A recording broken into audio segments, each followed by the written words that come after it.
तो hello guys, welcome back to my YouTube channel Nisha swag में आप सबका स्वागत है। तो आप सब कैसे हो? तो आज मैं जा रही हूँ अपने गांव। मेरी मम्मी और पापा तो पहले ही चले गए, बट मैं आज जा रही हूँ और ये मेरा लुक है। मैं ऐसे ही जा रही हूँ, मतलब नॉर्मल घर के कपड़ों में, ताकि कंफर्टेबल रहूँ मैं। तो मैं रेडी वेडी होकर निकल रही थी, तो मैं अपने बाबू से मिली, बाय बाय किया। उसको बहुत ज़्यादा मिस करूँगी। तो मैं निकल गई थी अपने भाई के साथ। मैं और मेरा छोटा भाई दोनों आ गए थे। तो वो छोटा वाला जो जा नहीं रहा था वो मेरे को छोड़ने आ गया था। और यहाँ पे देखो इतनी ज़्यादा भीड़ थी कि पूछो मत। ये सारे लोग बिहार जाने वाले हैं।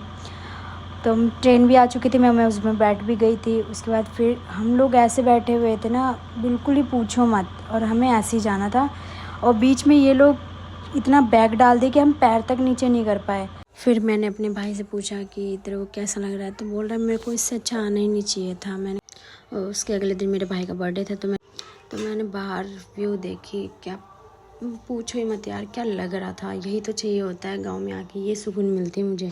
तो मैं बहुत ज़्यादा ही वेट कर रही थी 2 साल से। तो मैं 2 साल बाद जा रही थी घर। और फिर हमारा स्टेशन भी आ गया था। वैसे तो जाने में 24 घंटे लगते, बट गाड़ी ने सही पहुंचा दिया था। 18 घंटे लगे शायद।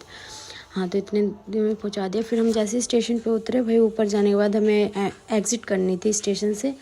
तो इतनी भीड़ थी कि चला भी नहीं जा रहा था। फिर स्टेशन से एग्ज़िट लेके मैंने ऑटो कर लिया, फिर निकल गए हम घर के लिए। फाइनली मैं अपने घर की साइड आ गई थी। तो मैं वहाँ से देख रही थी कौन कौन बाहर खड़ा है। तो ये जो है बाहर की साइड मेरे चाचा खड़े हैं, ये लोग। और फिर मैं सबसे हाय हेलो किया। फिर मैं अपने बाबू से सबसे ज़्यादा मतलब मिली थी, क्योंकि मेरे को बहुत टाइम हो गया था नहीं मिली थी मैं। और ये मेरी मम्मा है, और उधर मेरी सजली मम्मा है, मछली है, छोटी मम्मा है। इन सब के साथ मिले, इनको सरप्राइज़ दिया, क्योंकि इनको बिल्कुल भी पता नहीं था कि मैं आने वाली। बस मेरी मम्मी को पता था। बट मैं नहा धो के रेडी हो गई थी, खाना भी खा लेते। मेरे को बहुत तेज़ भूख लगी थी, तो मैं खाना वाना खा के बैठ गई थी आराम से। और मेरे भाई को देखो, वो कैसे बाहर खेल रहा है। भाई आने के बाद वो एक बार इधर घर में भी नहीं आया, बैट निकाला और चला गया खेलने अपने दोस्तों के साथ, उधर खेलने लगा। मैंने कहा भाई भूख नहीं लगी क्या तुझे? तो कह रहा नहीं लगी मुझे अभी। फिर रात के टाइम पे मैंने केक मंगवाया भाई को। तो मैंने बोला कि अपने अपने घर से बर्तन लेके आओ, क्योंकि हमारे घर में काम चल रहा था अभी, इस वजह से बर्तन खाली नहीं थे। तो मेरी सजली मम्मी है जो तीनों मतारी बेटी, वो लेके आ गए बड़े बड़े हांडे प्लेट के। मैंने कहा बे यार।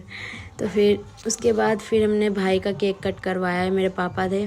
टाइम हमारे घर में लाइट भी गई हुई थी, क्योंकि बारिश बहुत तेज़ आ रही थी, जिस वजह से हमने किसी को नहीं बुलाया है। जितने लोग थे इतने में ही कर दिया हमने। तो यही है मेरे घर के लोग, ये सारे इतने, ये कम थोड़ी है यार। बिहार की शादी में बताऊंगी आप लोगों को कैसे होती है। वीडियो भी पूरा दिखाऊंगी, ब्लॉग के साथ बने रहिएगा। और इस टाइम पे मेरी ये दादी एक, जो मतलब बहुत गंदी गाली देती है, सबको देती है, वो किसी को नहीं छोड़ती। तो इनसे तो मजाक करना ही बेकार है। तो मिलते हैं नेक्स्ट ब्लॉग में, बाय बाय।